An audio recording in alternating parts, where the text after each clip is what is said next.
fue la prodigiosa capital del Imperio Inca. Suyu, el conjunto formado por las 4 grandes provincias del Incanato. Dicen que esta ciudad fabulosa fue fundada por los mismos hermanos Ayar, aquellos seres mitad hombres, mitad dioses, de los que descendían los incas, la dinastía de reyes de piel blanca y cabello rubio que gobernaron un inmenso territorio. Todo prodigio tuvo lugar aquí, en torno a esta plaza que en tiempos fuera Huacaipata, lugar de ceremonias y reuniones, explanada rodeada de palacios y templos donde el Inca celebraba sus victorias o dirigía las plegarias.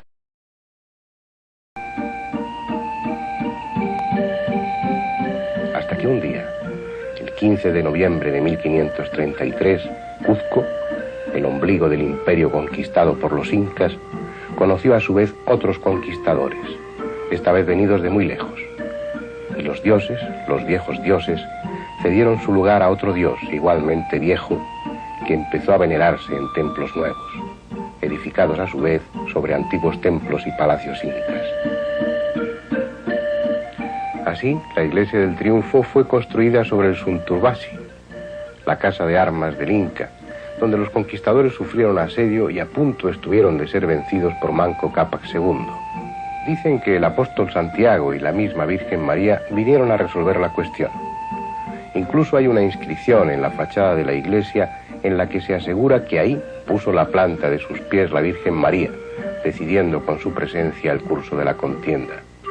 Injusta leyenda, como tantas otras, que hacen a la Virgen tomar partido en las luchas humanas, convirtiendo a unos en buenos y en malos a otros según convenga. Lo cierto es que los Cañaris y el propio hermano de Manco Cápac II fueron los artífices de ese triunfo que da nombre a la iglesia.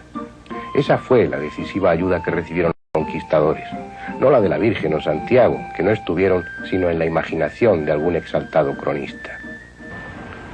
Junto al Triunfo, formando compacto bloque, está la Catedral de Cuzco, máxima expresión del sincretismo, de la fusión de viejas y nuevas creencias.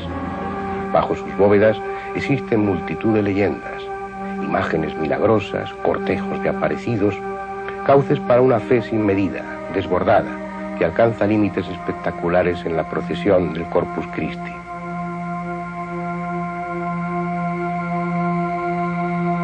Está edificada sobre el antiguo Quisbarcancha, el palacio del octavo Inca, al que se le conoció como el Inca Viracocha, porque según la leyenda se le apareció el mítico dios Viracocha.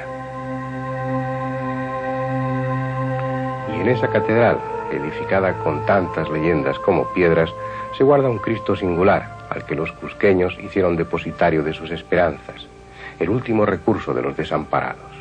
Es una imagen que envió el emperador Carlos I. Aseguran que su color oscuro no se debe sino a las muchas velas que a sus pies encienden los feligreses. Sea por ello o no, el Cristo más parece indio que de otra raza. Pudiendo ser tenebroso y sombrío, es solemne y trágico,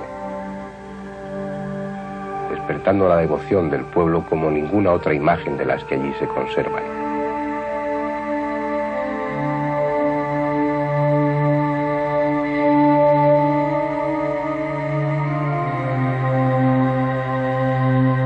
Apenas había reparado en él hasta que el 31 de marzo de 1650 un terremoto tiró por tierra la mitad de Cuzco. Dicen que hubo 400 temblores en menos de 24 horas. Y ese día de catástrofe y de pánico volvieron los ojos al Cristo en busca de consuelo.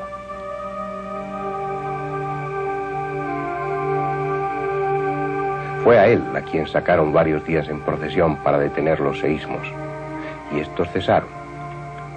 A que fue en tiempos incas Huacaipata, el lugar donde se llora, volvió a saber de llantos, y en medio de todos, por encima de un mar de miradas espantadas, el Cristo de los temblores, como desde entonces se le llama. Cesó la tierra en sus movimientos y las gentes de Cuzco hicieron desde ese día a la imagen su último recurso, su última esperanza cuando hay hambre o sequía, cuando se han agotado ya las posibilidades lógicas. Fue el mismo Cristo que cuando era llevado de España a Perú impidió el naufragio del barco que lo transportaba. Fue durante una tempestad terrible. Cuando ya todo lo daban por perdido, alguien se acordó del Cristo que iba en la bodega. Lo sacaron y fue atado al trinquete. A él dirigieron la plegaria, y el mar se hizo manso, y el viento se volvió suave brisa. Son cosas que allí se cuentan, como lo que dicen de una de las torres de esa catedral, la del Evangelio, en la que, según la leyenda, hay cautivo un príncipe, un joven inca, en una celda sin puerta, suspendido entre este tiempo y el pasado. Cuando la torre se desplome, el príncipe quedará, y volverán con él los tiempos del incanato. Cuando el terremoto del 21 de mayo de 1950, la torre se agrietó por 3 partes, y los nostálgicos que creen en leyendas estuvieron pendientes de su derrumbamiento. Pero la torre no cayó, y por si esto fuera poco para demostrar que las leyendas son solo leyendas, la torre fue después reconstruida. Pero en esas torres hay otra historia, la que incumbe a una campana con nombre propio, la María Angola.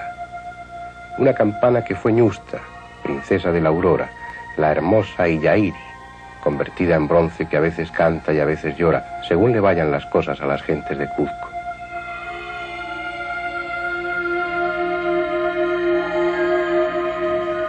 Otros dicen que su especial sonido se debe a que el bronce fue aleado con oro, el que arrojó al crisol una doncella para expiar las culpas de su padre, un corregidor de mala fama. Cuzco es así, una mezcla de leyendas, las del viejo imperio fundidas con las de la época colonial. Si los indios eran dados a la fabulación, los españoles recién llegados no lo eran menos. Aunque la ciudad parezca más que peruana, extremeña, son de piedras incas sus cimientos y aún las paredes hasta buena altura. Cuzco ya no sería Cuzco sin lo español o lo inca, sin esa amalgama de las dos culturas, tan profunda que va más allá de la piedra y alcanza al alma misma de los edificios, como aquí, en el convento de Santa Catalina. Antes era la Agyabasi, la casa de las Vírgenes del Sol, doncellas de las más nobles familias del incanato que ya desde su infancia eran consagradas al culto y encerradas de por vida entre esas paredes.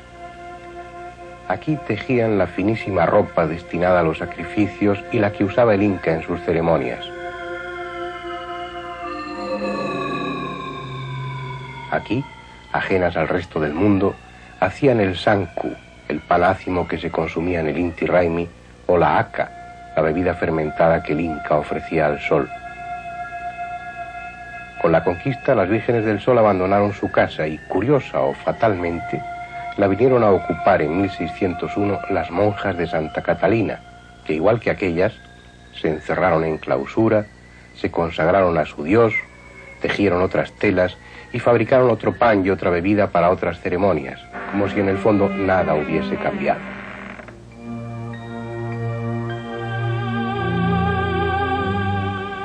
Es esa una constante en Cuzco, una cultura sobre otra cultura, esta dando cimientos a aquella, a veces confundiéndose sin solución de continuidad, como en la iglesia de Santo Domingo, en la que muros incas y muros cristianos se funden en un producto extraño, en un edificio singular.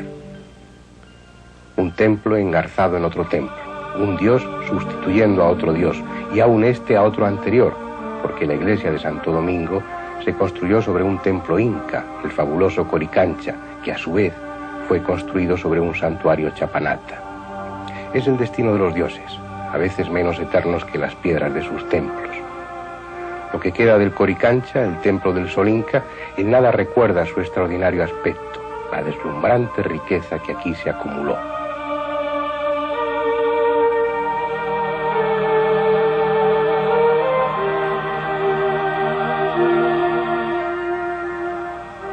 Había muchas puertas y portadas muy bien labradas. A media pared, una cinta de oro de 2 palmos de ancho y 4 dedos de grueso. Las portadas y puertas estaban chapadas con planchas de oro.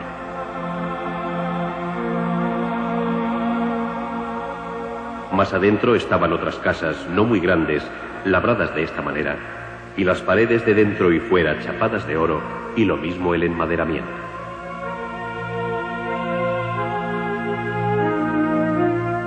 Hablan también los cronistas de un fabuloso jardín distribuido en terrazas en el que la fauna y flora estaban representadas a tamaño natural y en los más nobles materiales.